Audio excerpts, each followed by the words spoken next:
So I'm changing things up a bit on this week's podcast. In the interest of transparency, I was having trouble finishing this week's episode, and I couldn't figure out why. And then I got some sad news. So I'm scrapping this week's road trip segment. I promise that next week it will be featured a trip to Madawaska, Maine in episode 102. But instead of talking about Madawaska, Maine, I wanted to take a few minutes to talk about my Uncle Eric, who passed away from pancreatic cancer at the age of 70 on January 5th. At the time of recording this segment currently now, I've only heard about this news a few hours ago, so it's really fresh. And that's why I think it would be good to speak about him and his life and his impact on my life while it's fresh, because that's where the truest emotions come out. When I was a kid, my Uncle Eric was almost a mythical figure.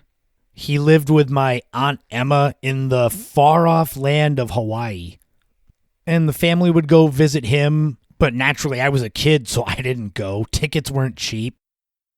I mean, I can't even remember the first time that I met my Uncle Eric. It might have been when my cousin Patrick was born, and I think they all came to visit, so this would have been 1989, so I was 11 going on 12. Before then, he was a face in a photograph with some stories to go with it. A few years later, in my teenage years, my Uncle Eric, Aunt Emma, and my cousin Patrick, they all moved from Hawaii to Cape Cod. Some of you are probably saying, God, what a step down. But that's where all his family was. And they only lasted a few years here. I think cold winters after having all those years in Hawaii was just too much to handle. But I was lucky. I have Christmas 1994 with my famous camcorder. My cousin Patrick, probably 5 years old, asking if I brought my Sega Genesis over to play to my Nana's house. But even in those few years where they were here, and I was probably 15, 16, it was nice to actually get to know my Uncle Eric as more than a face in a series of photographs of a place that I'll likely never see. But like I said, the Cape Cod winters, they weren't feeling that, and the West Coast called again, and eventually they moved out to Las Vegas. In a time of instability in my own formative years, my Uncle Eric, Aunt Emma, and cousin Patrick were the lasting image of stability. They were the sort of tight family unit that I rarely felt. I felt it maybe in fleeting moments growing up, and maybe it's because my cousin Patrick was just the only child and there was 5 in my family, but they always seemed like a more stable family unit. And thus it was only fitting that when I felt a need for change, that I would seek to emulate that family unit. And I was in no position in my early 20s to become a husband or a father, but I could grab a small piece of that stability by moving to Las Vegas, a land of lots of opportunity. I moved out to Las Vegas in 2000 for a change, but I also went out there because there was family, and because I knew that if I needed some kind of guidance or advice as an immature 22-year-old, my Uncle Eric would be able to give it to me. He had everything together. He had the success. He had the family unit. So I'd have been stupid not to pick his brain when I got the chance. But it comes back to that stability and the unity that he had with my Aunt Emma and Patrick. It gave me a sense of calm that very few I knew in life could give me. And that doesn't mean at the time there was nobody that I felt that kind of connection to. My mother, my sisters, my grandparents, and a handful of close friends, it's the same. But for me in Las Vegas at that time, in a huge city overloaded with lights and noise and all the stimulation and all the vices, I was lucky to have that bit of family normalcy. Obviously, you that have listened to this podcast a lot, you know that I did not end up succeeding in Vegas. I came back to Cape Cod because I had a gambling issue, but that's neither here nor there.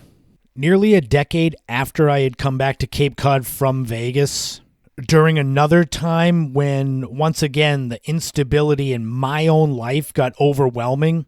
It was my Uncle Eric and Aunt Emma that came to my rescue. They had moved back to Cape Cod again, and I won't get into the reasons why, but they gave me a stable roof over my head in a time when I felt upside down and just drowning in problems. And they didn't have to do that, but I think they could sense that I was kind of lost and going down, and so they threw me a life raft. And that's when I really got to know my Uncle Eric and my Aunt Emma. Being under the same roof as them during just day to day, they opened their home to me. Now, granted, yeah, we're family, we're blood, but I'm not their child. But they treated me like that. And just in a time when there was so much shit, they became this beacon of hope just by helping me steady my ship. I was staying under their roof when my Nana died, and we were all able to grieve for her together.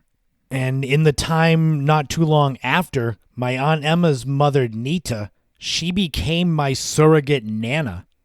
And God, she helped me so much to navigate the uncharted waters of losing someone so important to me.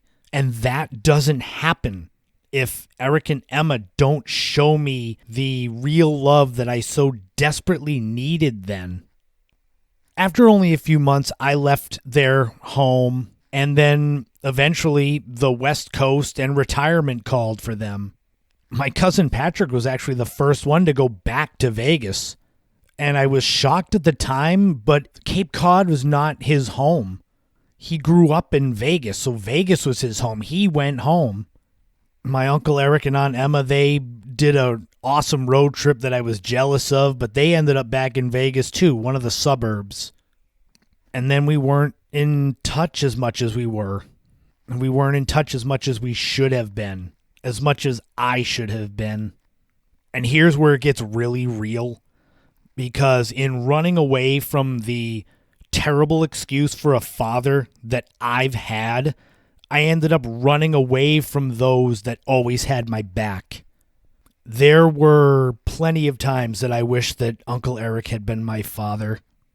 Hell, there were plenty of times that I wished my Uncle Bob, my Uncle Steve, Serpa, Maui, my grandpa had all been my father. But that's beside the point. I was able to thank my Uncle Eric at the time for having my back when I felt adrift in a sea of madness. I just wish I could have said it again now. I was able to celebrate holidays, birthdays. He came to book events of mine, but I also got to enjoy the mundane moments of everyday life thanks to being under the same roof as him for several months. Now here I am speaking of my Uncle Eric in the past tense, like others before him, and you don't get used to it. You don't get used to trying to remember when the last time was that you saw someone or spoke to someone after they're gone.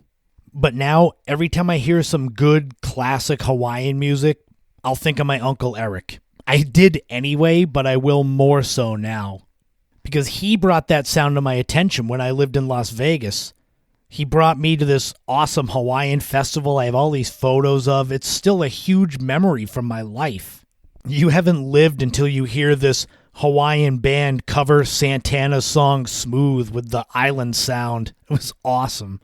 But anytime I hear artists like Mauna Lua, the Ka'au Crater Boys, Country Comfort, Alea, and others that 99.99% of you will have never heard of, it will always bring back special memories to me now, as they'll be what reminds me of him. And now as I speak about this, with it being so raw still, I get so sad wishing that I could have been there more in the last few years, knowing that he was traveling down that last road, and now knowing that my Uncle Eric's sun has set, never to rise again. But I'm also so lucky that I have a lot more great memories of him than I ever thought I would have when I was a kid, and he was a mythical figure living in the far-off land of Hawaii. And so to you, Uncle Eric, I say I love you, thank you, and rest in peace. Aloha, wau, ia oe, mahalo, a humaha, mi ka malohia.